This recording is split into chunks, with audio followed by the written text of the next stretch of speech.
Shabbat Shalom. I love the hotel. I love it. When I lived there for a year as part of my rabbinical training, each and every Friday night, walk down to the hotel, and there we would do our prayers. I remember even back to my first trip to Israel, the hotel was this mystical, almost magical place of encounter. Whether it was during the day, the blistering sun, or at night, when the heat would abate just a little bit, and you could really just stand there and appreciate the hotel. Of course, I've been blessed to go to Israel a number of times. Yet each time it feels something special. Just out of curiosity, how many of you have been to Israel? That's a pretty good percentage. So you know what I'm talking about. And in fact, Rebecca and I even had on our list, when we win the Mega Millions. Right after our tzedakah and our charitable giving, the next thing we would want to do is purchase a home in Israel, in Jerusalem, maybe even in the Old City. That's how special it is to us. So that's our dream. And the Kotel, of course, stands at the heart of Israel. There are some who say that the expression, the walls have ears, actually comes from the Kotel and its special connection to God. Of course, for me, I've had a number of these incredible encounters at the Kotel, dancing with the Hasidim. I remember one guy who led us in dancing, and it was just this amazing, powerful moment of all of these men dancing and singing together. And he brought together people from the Reform and the Conservative, the Orthodox, the Ultra-Orthodox, who were all there dancing together. And he was dressed in what looked to me like a long white kittel, and had a long white beard and a white kippah. And I remember watching as he walked away when our dancing was over. He walked away from the kotel. And you don't turn your back on the kotel. Right? So he walked away just like this. Of course, there's a custom too, by the way, of not turning your back on your own kodesh either. So you'll see sometimes, but don't trip. You come down to the bima. So he walked backward from the kotel in that way. I turned around, looked at the kotel again, then turned around to find it. And he was gone. Who this man was, I have no idea. But he played a central and inspired role in my life. And this past week, as I was reflecting on my relationship with the kotel, the Western Wall, formerly known as the Wailing Wall, and I thought about my deep, incredible love for the kotel, and how when I close my eyes and focus, I can actually feel the cool stone and the crevices in the stone.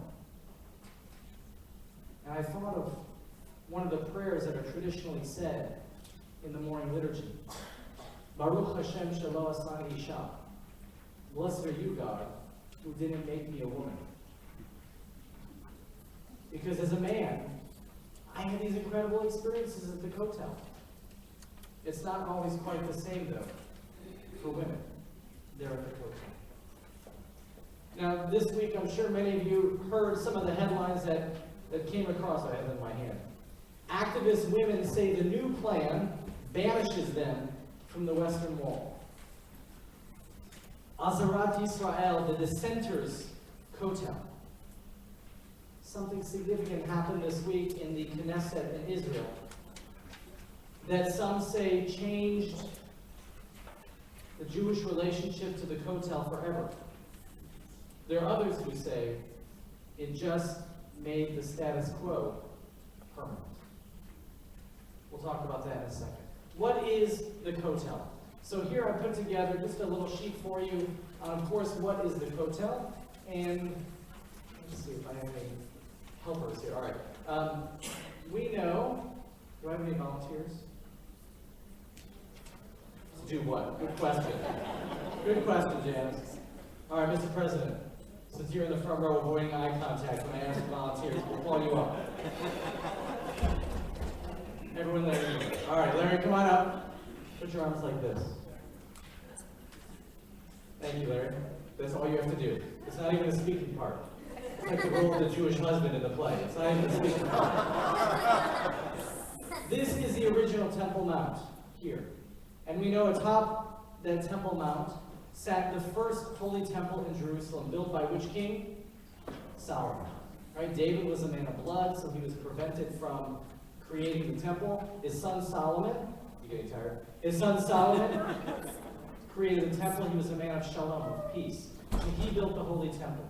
In the year 586 BCE, that temple was destroyed by the Babylonians. The restaurant for 1 second. 50 years later, our ancestors returned from Babylonian exile, rebuilt the temple in the same way that Solomon had prior to them. And that's how things lasted for several centuries until King Herod came along. Now, King Herod had an even better idea. He saw that Temple Mount. We've been practicing this for weeks. He saw that Temple Mount with the small holy temple sitting on it. And he said, I can do much better than that. So what King Herod did was he built a wall here. And from this wall to the Temple Mount, he constructed a platform over top. Filled in this part with dirt, put the platform over top, and there created an even massive structure, which we call the Second Temple. Well, the Second Temple had been built earlier, but it was this massive structure. Sure enough, in 70 of the Common Era, just about 2,000 years ago, the Second Temple was destroyed by the Romans. Thank you, Larry, you're dismissed. All that's been left is this wall, this western wall, a retaining wall. What's on the other side of that retaining wall? Dirt. That's what it is. But nevertheless, atop that platform is where the Beit HaMikdash, the Second Temple, stood. And so you have here in front of you an artist's rendering of what that Second Temple might have looked like. You'll see on the back side is the Golden Gate. That is the gate where, according to Jewish tradition, the Mashiach will come through, heralding an era of peace. And you'll see it says in the notes that that Golden Gate was permanently walled off by Suleiman I from the 1500s, because Jewish tradition holds that this is where the Messiah will enter Jerusalem. They also put a Muslim cemetery there, thinking that the Messiah wouldn't want to cross through a cemetery. They're doing all of these things to prevent the Jewish Messiah from coming. So you'll see where that Holy of Holies once stood, the central part of the Beit HaMikdash. That is roughly where the Dome of the Rock stands now. And I don't know if you can see, I can't use PowerPoint on Shabbos, but along this side, what is the southern wall of the Holy Temple, you'll see a number of steps going up. There's a beautiful archaeological park now celebrating these steps. They've uncovered them. And it circles around this side just a little bit, and it's called the William Davidson Archaeological Park. And so you can go there and visit it. It's beautiful. And for a number of years, they've been having what we call egalitarian prayer services there. Men and women able to daven together in this area.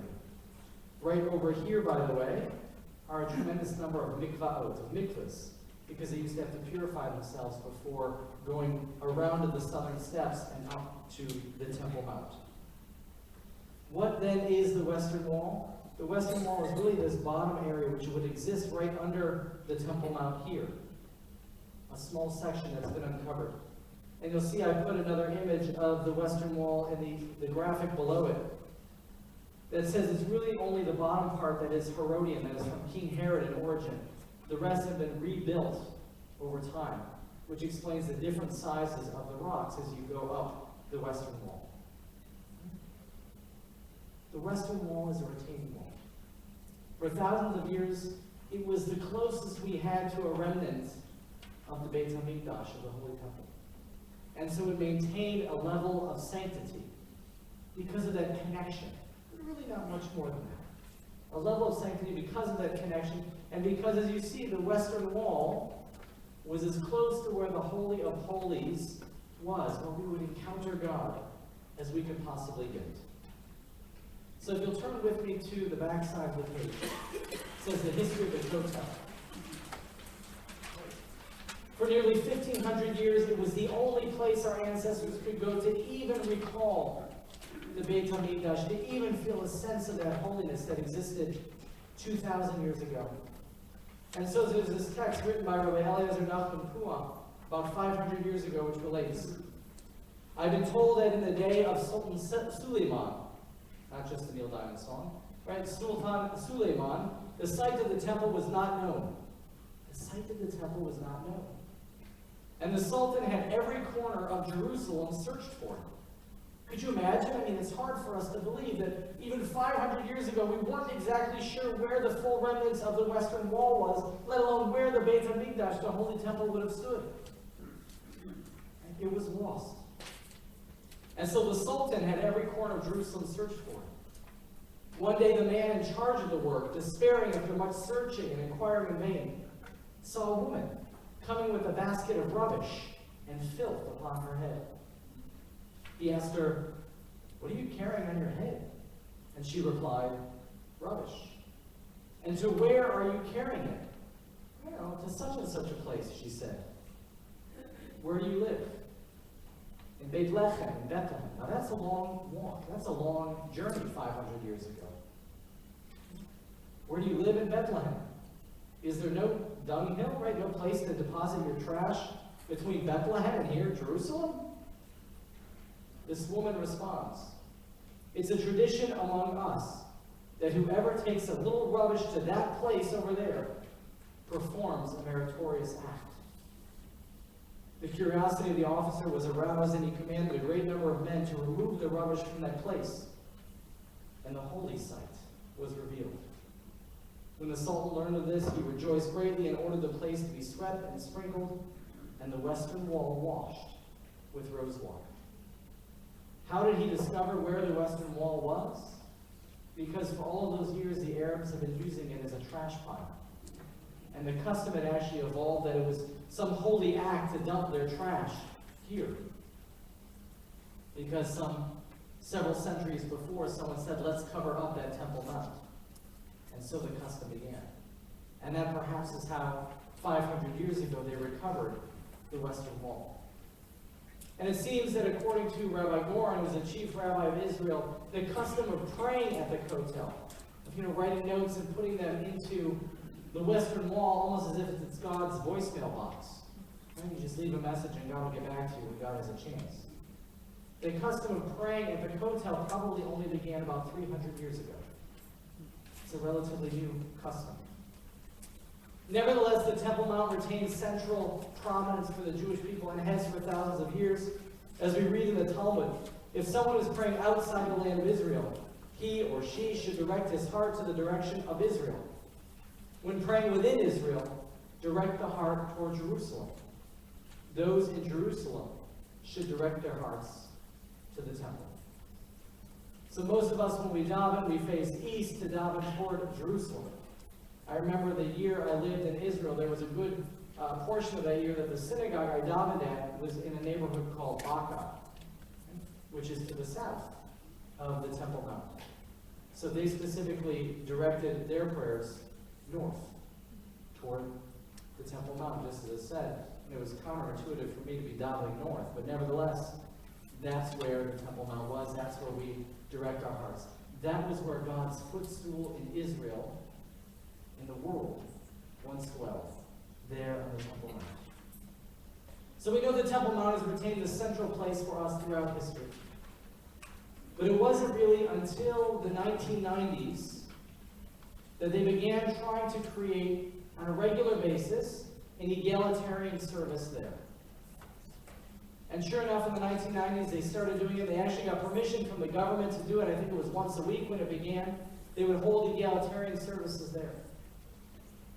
Of course, as is the Jewish way, the ultra-Orthodox king began throwing stones, forcibly trying to remove these egalitarian worshipers from their space. We saw in the 1990s the beginning of this extremist era in which we now very much find ourselves. This era of zero-sum game, where in order for me to be right, you have to be wrong.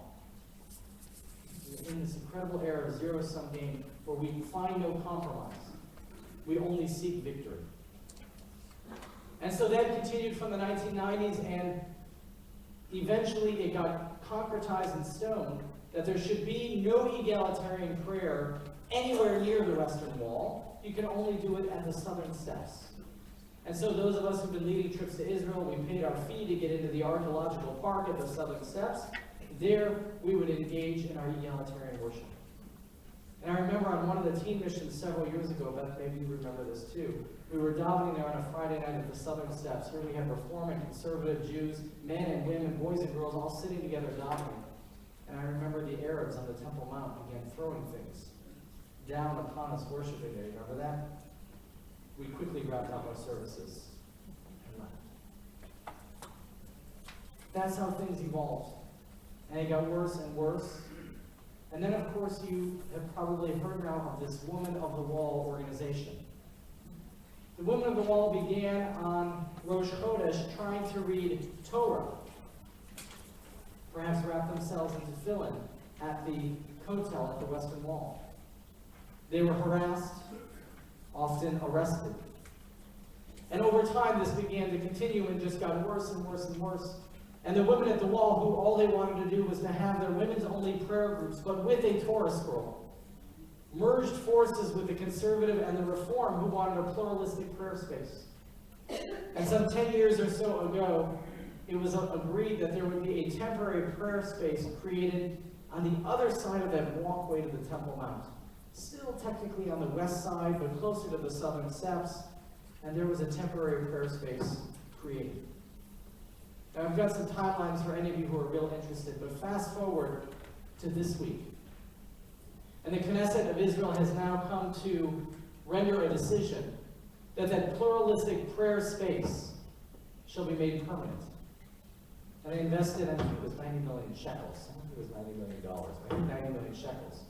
It was invested that that would become a permanent egalitarian prayer space where men and women could daven together. It's still not really the Western Wall. It's away from the men's section. It's away from the women's section. But there'll now be some entrance from the main Kotel Plaza area for us to get through. So the question I've been wrestling with all week, is that a victory? Did we win? And the answer in a good Jewish way is, sort of. We now have a seemingly permanent egalitarian prayer space near the Kotel, near the Western Wall. This is good for the Jews. But the women who wanted to have their space separate from men, but to be able to read Torah, to be able to wrap themselves into tefillin, that the Knesset has just concretized into law. It's forbidden. They cannot. So did we win? Well, we did so to some extent at the expense of our partnership with the original Women of the Wall, the women who wanted the opportunity to read Torah and wrap tefillin there at the Kotel. But we also have our egalitarian prayer space. So I think it's a good example of one step forward and one step backward. I'll invite everyone, tomorrow at 10:30 a.m. here at the shul is an opportunity to come and join with the Rabbinic Search Committee to talk about our journey toward finding another rabbi. At 11 o'clock, I'm pleased to let you all know that Andrea Weezy, who happens to be a teacher at the Franco-Jewish Academy, but is one of the original Women of the Wall. There are wonderful pictures of her on the news wrapping tefillin. She's going to come to speak to anyone who's interested and talk about her view on whether or not this is a win for Women at the Wall, whether or not this is a win for the Jewish people. So please come at 10:30 to the Rabbinic Search Committee, and following that meeting will be this opportunity to learn with Andrea. The prophet Isaiah says, speaking for God, "For my house will be called a house of prayer for all people." This week, the Western Wall has become, once again, a house of prayer for those men and women like us who seek to daven together. But it remains a place of exclusion for those women simply seeking to read from the Torah. this Shabbat of Parashat Mishpatim, this Shabbat in which we wrestle with the Kotel. We hope and pray that God should bless the state of Israel with strength, with understanding. And God should bless all of us with the desire to live lives not of zero-sum game, but of compromise, where we can seek to make Judaism a place of relevance, a place of holiness, a place of community, for all of God's children, the people of Israel. And let us say together. Amen.